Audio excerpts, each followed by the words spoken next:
사랑하고 축복합니다. 사랑하고 축복합니다. 축복합니다. 축복합니다.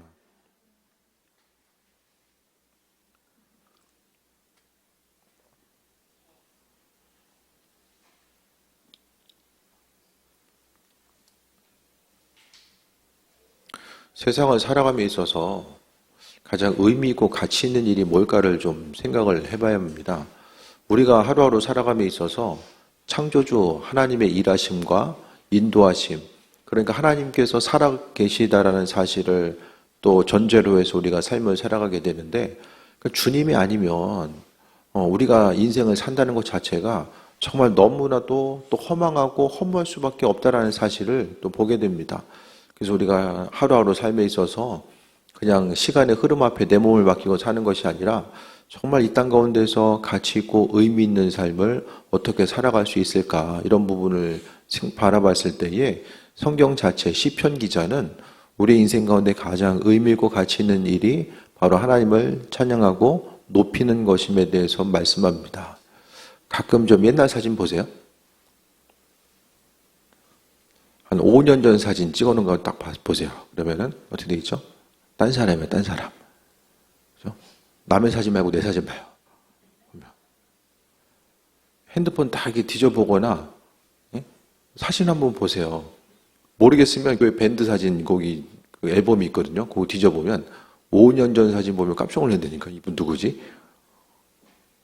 그 5년 사이에 얼굴이 그만큼 이제 훅 가고 있는 거예요, 지금. 애들은 크지만은 또 이제 인생에 이제 앞으로 살아온 날이 더 많은 분들을 또 생각했을 때에 사람의 노화 속도가 계속 빨라질 수밖에 없잖아요. 그러니까 5년, 10년 전 지나간 다음에 또 지금 우리 사진 보면 또, 그러니까 인생 살아가면서 지금이 우리 인생 가운데 가장 젊을 때다. 뭐 관절 안 좋고 뭐 이것저것 얘기해도 어쨌든 간에 중요한 것은 지금이 가장 젊을 때라는 거를 좀 생각해야 되고, 지금이 가장 젊을 때이면서도 또 주님 만날 시간이 가장 많이 남은 거죠. 시간은 지나갔고요. 앞으로 있어서 주님 만날 시간이 이제 그만큼 가까운다라는 거예요. 그러면서 오늘 시편 기자는 그 하나님을 찬양하는 거. 그러니까 오늘 본문 가운데서요. 시편이 150편이잖아요. 근데 시편의 150편 가운데서 그 마지막 부분은 그 48장, 148장, 47, 48. 그러니까 성경에 있어서의 그 후반부 자체는 그러니까 거의 145편부터는 다 145, 146, 147, 48, 49, 50 다 이제 하나님을 찬양하는 것, 왕이신 하나님에 대해서 찬양하고 높일 것을 기대하면서 우리가 마땅히 해야 될 바가 하나님을 높이는 것임을 이야기하면서 이 시편이 마무리되고 있어요. 그러니까 결국 시편을 통해서 하고 싶은 것, 그러니까 시편은 하나님과 우리와의 관계성을 가장 잘 표현해주고 있는 것이 시편의 내용이거든요. 그러니까 이 시편 가운데서 우리가 잊지 말아야 될 것은 하나님을 향해서 느끼고 있는 각각의 시편 기자들은요, 하나님을 향해서 가지고 있었던 여러 가지 그 생각들, 느낌들, 감정들, 고백들을 있는 그대로 하나님을 향해서 또 고백하고 또 선포하고 나아가고 있어요.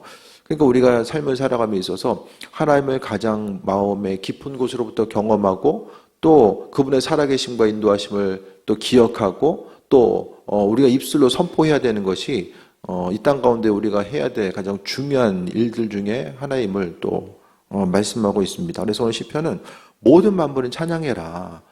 눈에 보이는 것 한 가지 한 가지 다 하나님을 찬양하라고 말씀하고 있어요. 보이는 것들, 또 세상에 들려지는 모든 것들이 다 하나님을 찬양하는 것. 그러니까 우리가 삶을 살아감에 있어서 입술의 고백, 삶을 통해서 행하고 있는 그 모든 것들을 생각했을 때에 그 우리의 삶의 정 가운데 모든 인격들, 말하는 거, 행동하는 거, 이걸 어떻게 정말 사용할 것인가를 돌아봐야 됩니다.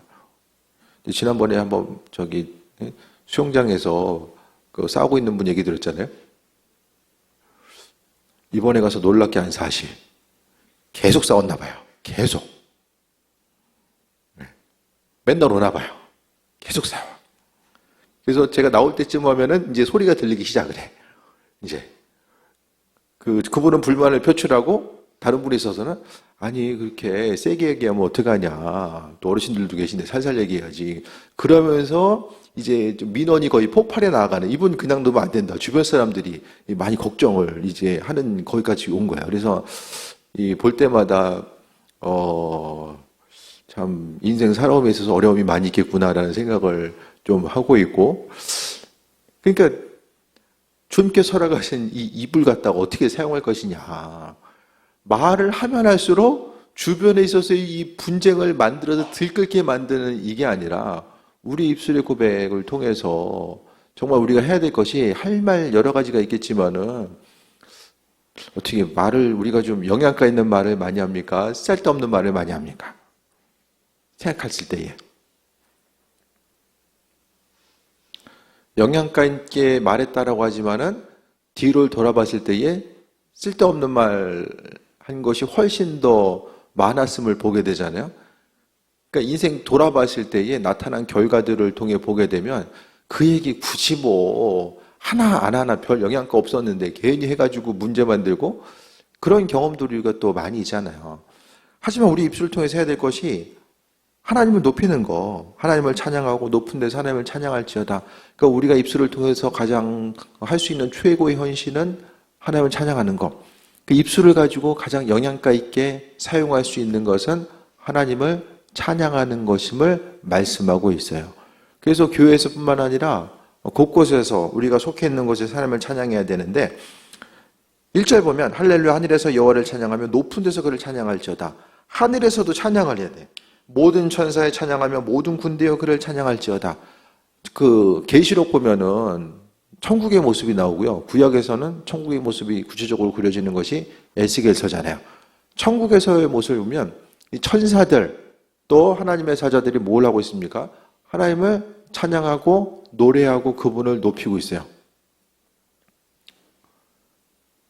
그러니까 찬양하기 싫어하면 천국이 아닐 수도 있어요. 천국에서 주로 비춰지는 모습이 성경에서의 세세한 일상에 대해서 얘기는 안 하지만 대표적으로 하나님 앞에 섰을 때에는 찬양하는 거, 하나님의 높으심, 그분의 위대하심과 높으심에 대해서 계속 고백하고 있잖아요. 그 우리도 마찬가지로 하나님을 찬양하는 거, 천국에서도 가장 울려 퍼지는 소리는 하나님을 찬양하는 거예요. 여러 가지 뭐 악기를 통해서 모르겠어요. 구체적인 모습은 모르지만은 천국에서 가장 들려지는 것은 천사들이 하나님을 향해서 뭐라고 노래합니까? 거룩하다, 거룩하다. 하나님의 거룩하심에 대해서 표현하고 있고, 그러니까 하나님은 표현해 주는 걸 좀 좋아하시는 것 같아. 그냥 알아서 그냥 하겠지가 아니라 입술의 고백을 통해서 구체적으로 표현하는 것에 대해서 하나님께서는 원하신다는 것을 또 발견합니다. 그래서 그의 모든 천사에 찬양하며 모든 군대의 그를 찬양할지어다. 그리고 해와 달아 그를 찬양하며 밝은 별들아 다 그를 찬양할지어다. 해와 달, 별들 다 하나님이 창조하신 것이잖아요.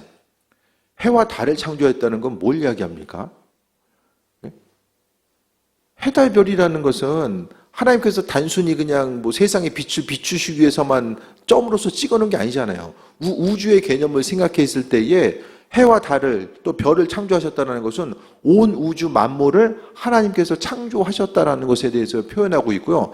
여기에 또 들어가 있는 이미지는 해와 달과 별을 그 당시에 사람들이 이제 우상 숭배하면서 해달 별 만신을 섬기는 것, 자연신을 섬기는 그들 향해서 하나님께서 모든 것을 창조하셨다는 것을 직접적으로 이야기하고 또 선포된 모든 것들은 주께 영광 돌리는 귀한 삶을 살아가야 될 것을 말씀합니다. 이 세상 살아가면서 어떤 삶이 가장 의미 있고 가치 있는 삶일까? 그것을 좀 돌아보게 됩니다. 주변에서 가장 부러운 사람도 어떤 사람들이에요? 부러운 사람들. 대부분 건물주 부러워하잖아요. 뭐 시시콜콜한 얘기 나오면은 다들 그냥 뭐 인터넷이나 뭐 뉴스나 뭐 보게 되면은 이제 주로 이제 잘된 사람들 이야기가 또 많이 나오잖아요. 영상에서도 보면. 그럼 봤을 때 뭐 아니 그거 뉴스에 보면은 뭐 연예인들이 언제 이렇게 건물 사는데 팔아가지고 시세 차이가 얼마나 남겼다.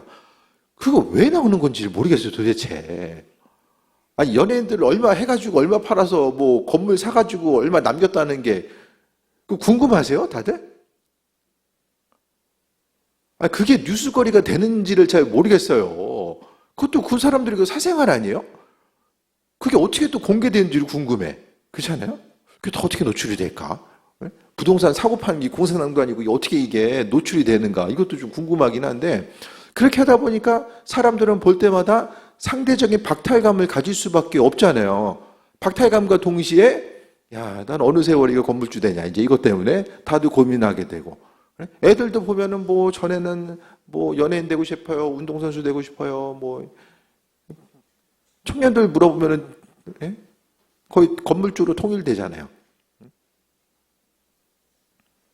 그러니까 이 시대를 살아가면서 있어서 우리 인생을 어떻게 의미 있고 값 있게 살아갈 것인가를 생각했을 때에 물론 이제 있어야 될 것도 필요한 것도 돈 버는 것도 중요하지만은 삶에 있어서의 가장 의미 있는 것 자체는 창조주 하나님이 누구인지를 기억하고, 그러니까 세상이 어떻게 출발되었는지에 대해서 분명히 기억하고 그 하나님에 대해서 바라보며, 그러니까 이 세상에 대해서 보면은 사람들이 세상이 어떻게 만들어졌는지에 대해서 관심이 없는 사람들이 있고, 만들어짐 자체도 관심은 있지만은 그 출발점이 어딘지도 모르면서 살아간 사람이 있잖아요.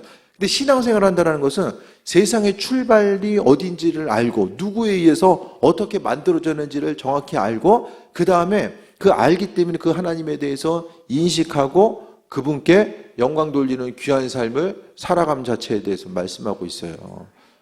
그래서 우리가 신앙생활을 한다는 건요, 입술로서 하나님을 높이고 찬양하고, 그러니까 이게 총을 쏘더라도 이게 표적을 정확히 맞춰야 되잖아요. 그러니까 믿음 생활하며 있어서 우리가 순간순간 이게 마음 흔들 때도 있겠지만은 분명한 지혜가 있어야 돼요. 지혜가. 지혜. 기도 제목을 가지고 하나님께 나아갈 때도 마찬가지입니다. 기도할 때의 전제 조건은 뭐가 되냐면 하나님을 향해서잖아요. 그럼 하나님이 누구인지를 알아야 돼요. 내가 기도하는 대상이 누구인지를 알고, 그리고 기도함에 있어서 또 중요한 것은 말씀에 비춰보아서 말씀대로 삶을 먼저 비춰보는 게 중요한 거죠.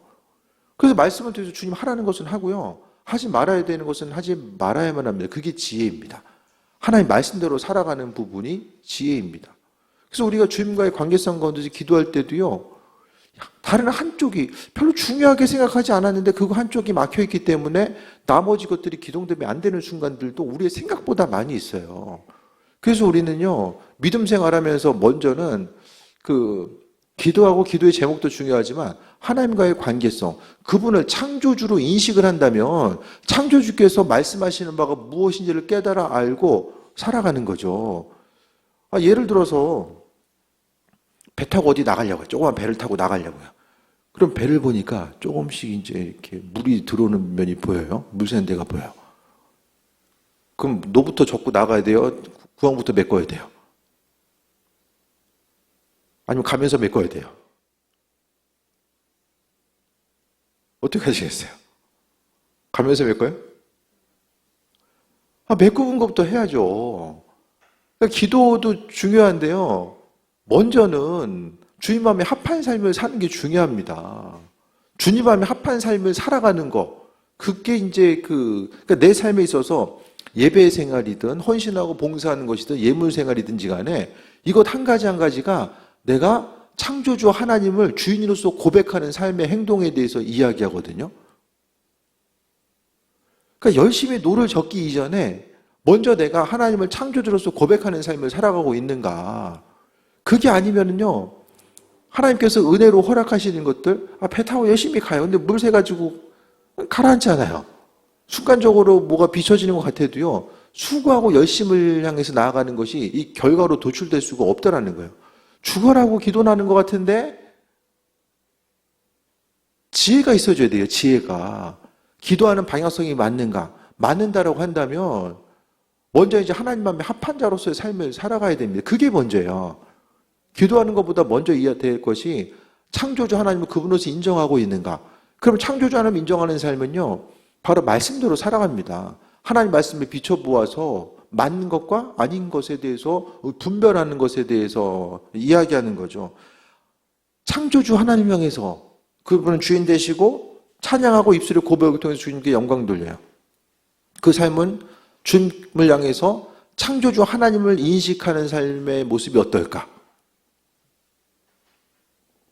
성품이 변화되고 인격이 변화되고 주님 원하시는 일들을 행하고자 하고 그게 중요한 거예요.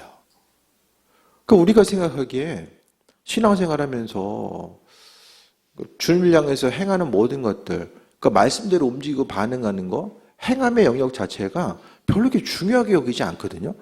하지만은 믿음 생활하는 데 있어서 하나님을 창조주로 인식한다면은 온전한 예배자로서 주께 나아갈 때도 하나님 예배자로서 우리를 불러주셨기 때문에 감사와 영광 돌리는 귀한 삶, 수고하고 헌신하는 것도 다 창조주 하나님을 위해서 행하는 거, 찬양의 고백도 다 뭐 예배의 뭐 다른 것이 아니라 하나님을 향해서 하는 것이고, 또 예물 드리는 것도 다 창조주 하나님께서 주인 되심을 고백하면서 헌신하고 드리는 거죠. 이 모든 것들을 생각했을 때에 우리의 삶의 모습이 창조주 주님에 대해서 바라보고 그분을 높이는 귀한 삶을 이야기하는 거예요. 그래서 해와 달아 그를 찬양하며 밝은 별들아 그를 다 찬양할지어다.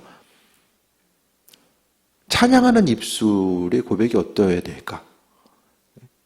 그 하나님 나라에서 예를 들어서 하나님 나라에서 찬양하는 그 모습, 천사들을 생각했을 때에 거룩한 거, 하나님은 거룩하시잖아요. 그러니까 그분께 나아가서 찬양하는 이들 역시 거룩해야 됨을 말씀하고 있어요. 그러니까 우리가 하나님을 찬양하는 그 예배자로서 이 거룩함으로부터 우리를 벗어나게 하는 모습이 뭘까에 대해서 돌아봐야 됩니다. 그래서 찬양하는 삶은요, 항상 하나님의 말씀에 비춰보아서 꺼리낌 있으면 안 돼요. 스스로 믿음 생활하면서 약점이 있잖아요. 약한 부분. 그거부터 점검해야 됩니다. 점검하고 나서 그 다음에 아버지께 간구하는 게 중요한 거죠. 그러니까 우리가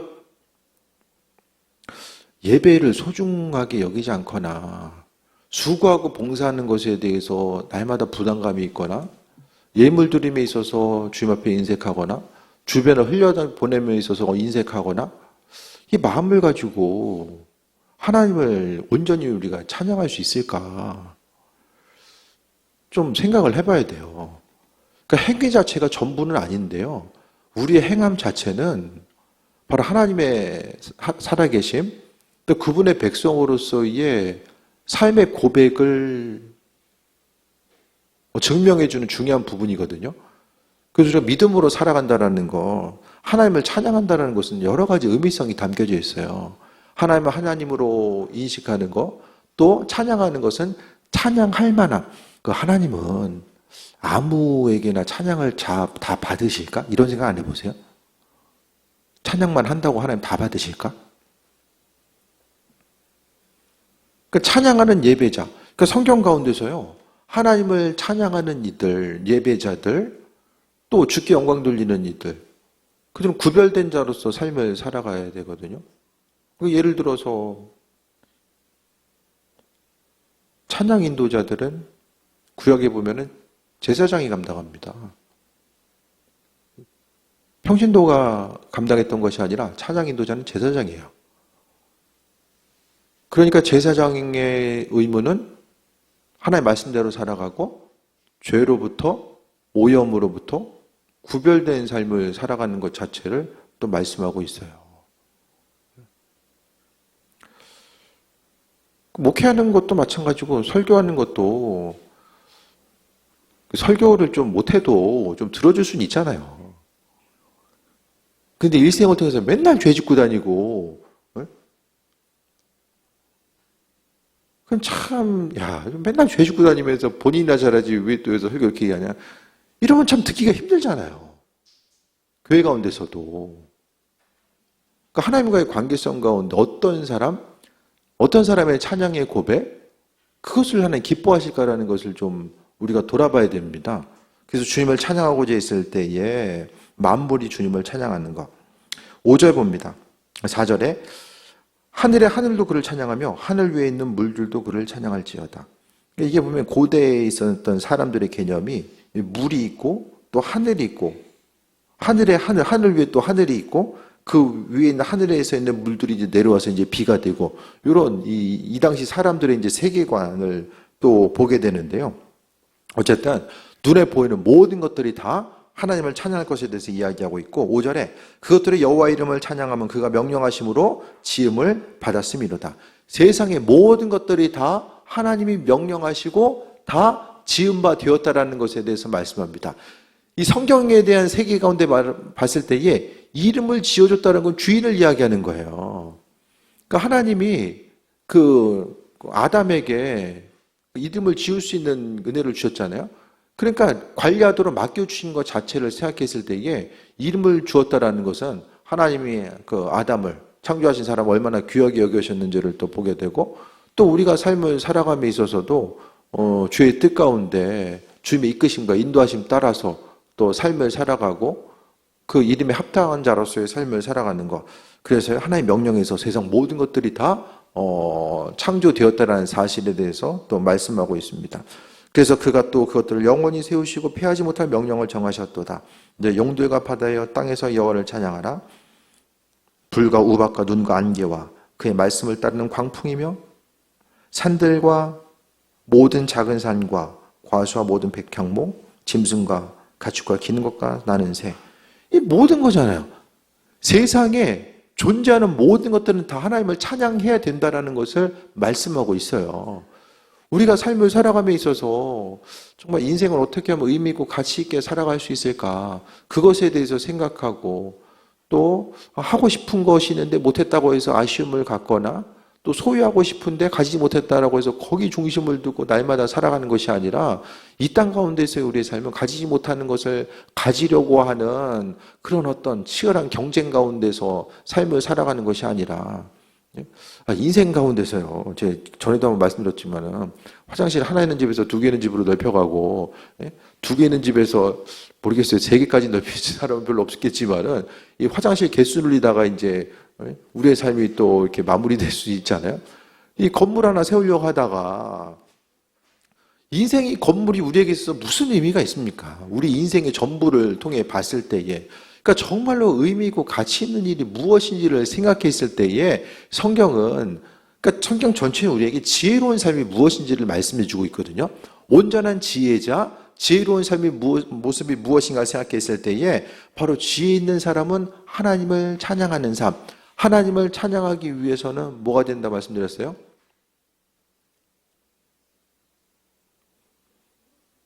창조주 하나님이 누군지를 알아야 되고 내 마음의 입술의 고백이 하나님을 그분은 찬양받으시기에 합당하신 분이라고 하는 마음의 고백이 있을 수 있어야 되고 또 한 가지는 내가 주님을 찬양하는 것이 기뻐야 돼요. 기뻐야지 오래 할 수 있고 자주 할 수 있습니다. 기쁘지 않으면 할 수가 없어요. 우린 너무나도 이 기쁨에 익숙해져 있기 때문에 그렇습니다. 그래서 삶의 여정 가운데 기쁨으로 삶을 살아가고 그분께 영광 돌리는 삶. 그래서 모든 것들은 다 하나님을 찬양할 것에 대해서 이야기하고 있고 11절에 세상의 왕들과 모든 백성들과 고관들과 땅의 모든 재판관들 총각과 처녀와 노인과 아이들 모든 사람 그 사람들이 다 여호와를 찬양할 것을 말씀하고 있고요. 13절에 여호와 이름을 찬양할지어다 그의 이름이 홀로 높으시며 그의 영광이 땅과 하늘에 뛰어나심이로다. 세상 가운데 하나님의 영광이 나타나고 있대요. 반짝반짝하게. 어디에 나타날까요? 하나님의 영광이. 하나님은 계속해서 말씀하시고 또 말씀하시는데 그분의 살아계심과 인도하심 우리에게 비춰주시는데 사람들이 눈과 귀가 가려져 있음으로 인해서 그분의 예비하심과 인도하심을 바라볼 수 없다라는 거예요. 그걸 자연계시라고 하죠. 조금 더 하나님의 지혜가 있는 사람들은 이 땅 가운데 존재하는 하나님의 살아계심과 인도하심 그 은혜를 이야기하고 있고요. 14절에 그가 그의 백성의 뿔을 높이셨으니 그는 모든 성도 곧 그를 가까이 하는 이스라엘 자손의 찬양을 받으시니 하나님에 대해서 계속해서 영광 돌리고 찬양하고 그분을 높이는 모습을 말씀하고 있습니다. 성경은요, 우리가 기쁨을 누리길 원하고 있는데 우리가 느끼고 있는 가장 온전한 기쁨이 뭐가 되어야 될까? 너 뭔 일 있냐? 힘들구나. 다 끝나가. 좀만 버텨봐. 다 끝났어, 이제.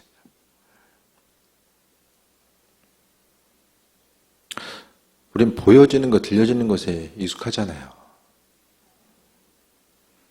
만질 수 있어야지 기쁘고, 경험할 수 있어야지 기쁘고, 만지거나 경험할 수 없으면 기쁨을 발견하기 힘든 거. 우리 인생 가운데 기쁨의 순간들을 생각해 보세요. 대부분 보여지는 것 때문에 기뻤잖아요. 근데 오늘 말씀은요, 우리가 가지고 있던 기쁨의 요소가 무엇인지를 말씀하고 있습니까? 하나님을 높이고 찬양하는 것이 우리에게 있어서의 참된 기쁨이 되어야 된다는 것을 오늘 시편 전체를 마무리하면서 우리에게 또 권면하고 또 기록하고 있어요. 삶을 살아가면서 우리가 기뻐할 때, 슬퍼할 때, 기쁨과 슬픔의 기준 자체가 항상 보여지는 것, 느껴지는 것, 감각적인 것에 익숙해 있다고 한다면 이제부터는 우리의 삶의 모습을 그냥 내 인생에 하나님을 찬양하는 것, 그러니까 하나님을 향해서 기쁨과 감사의 고백이 있으니까 그분을 향해서 기쁨과 감사의 고백이 내 삶을 통해서 목소리를 통해서 고백되어지는 것이 바로 찬양이고 그분께 영광 돌리는 삶의 모습이죠. 그러니까 무엇을 하든지 간에 하나님의 도우심과 인도하심에 대해서 생각했을 때에 항상 주 뜻대로 쓰임받는 온전한 삶의 모습이 있어져야 되고 또 찬양으로서 영광 돌리는 것. 참된 기쁨은 뭐냐면 신앙생활 한다라는 것, 온전한 영성이라는 것은 그냥 주님 한 분으로 인해서 또 기쁨을 가지고 나아갈 수 있는 그 은혜를 이야기하고 있어요. 무슨 일을 하든지 간에 주께서 주인 되셔서 우리의 삶의 여정 가운데 함께 하심에 대해서 또 고백하고 또 은혜 가운데 충만함 누리는 삶, 또 아버지께서 하실 것에 대한 기대함과 또 소망함 가지고 주께 영광 돌리는 삶, 그것이 바로 하나님을 향해서 또 찬양하는 삶의 모습임을 말씀하고 있습니다. 그래서 호흡이 있는 자마다 우리 150편 마지막 구절 볼까요? 성경의 마지막 구절, 시편의 마지막 구절이 호흡 있는 자마다 여호와를 찬양할지어다 할렐루야라고 마무리되고 있어요. 그래서 시편 전체의 주제가 하나님을 찬양할 것으로 마무리되고 있습니다. 우리 인생 하나님과의 관계성 가운데 그분을 높이고 그분과의 관계성 가운데 승리하는 또 귀한 삶 되시기를 축원드립니다. 기도하겠습니다. 아버지께서 불러주시고 인도하시고 오늘 함께 하심에 감사드립니다. 항상 하나님의 선하신 뜻 가운데 또 새 힘을 허락하여 주시고 무엇을 하든지 간에 강건함으로 주님 바라보게 하여 주옵소서.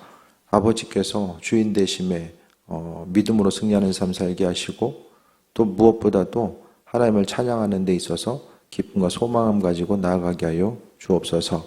모든 영광 아버지께 올려드립니다. 새 일을 이루시고 은혜 위에 은혜 더하여 주옵소서. 예수님의 이름으로 기도드립니다. 아멘.